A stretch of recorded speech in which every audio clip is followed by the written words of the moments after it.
સારું કામ કરનાર, માનવ સેવા કરનાર એ લોકો કોઈ નાત જાતના હોતા નથી, એ માત્ર માનવ જાતના હોય છે. પરબધામ જેના ઇતિહાસથી ઘણા બધા લોકો અપરિચિત છે, ત્યારે દેવા રબારીની આ સેવાને યાદ કરતી એક વાત કરવી છે. આખરે 300 વર્ષ પહેલાની વાત છે. રક્તપીતિયા રોગીઓને લોકો તિરસ્કાર કરી દેતા, એમને કાં તો જળ સમાધિ આપવામાં આવતી હતી અને કાં તો જંગલમાં વનમાં એમને એકલા મૂકી દેવામાં આવતા હતા.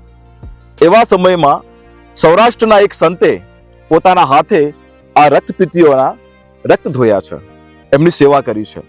આજુબાજુના ગામડાઓમાં માગી અને આ રક્તપીતિયાઓને સેવા કરી એમને જમાડ્યા છે. અને સેવા કરતા કરતા આજ દેવા રબારી પોતે રક્તપિત્તના ચેપથી ગ્રસ્ત થાય છે અને જે જગ્યાએ સમાધિ લે છે, જે મઢુલીમાં જે આશ્રમમાં સમાધિ લે છે, એ આશ્રમ આજે પરબધામ તરીકે ઓળખાય છે.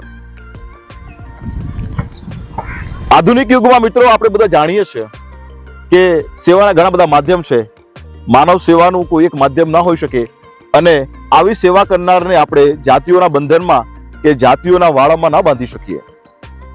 પરંતુ પૂંજા ભગત અને સાંજરબાઈના ઘરે જન્મ થયેલો આ દેવો રબારી સંત દેવીદાસ તરીકે સૌરાષ્ટ્રમાં ઉભરી આવ્યા.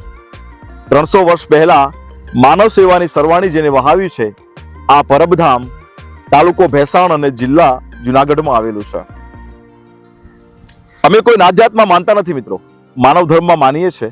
પણ જે સમાજમાં આવા સંતો થયા છે, જે સમાજમાં માનવ સેવાની સરવાણી જેમને પણ વહાવી છે, એમને અમે વંદન કરીએ છીએ. દેવા રબારીના સમગ્ર પરિવારને સાથે સાથે સમગ્ર સમાજને અમારા વંદન છે.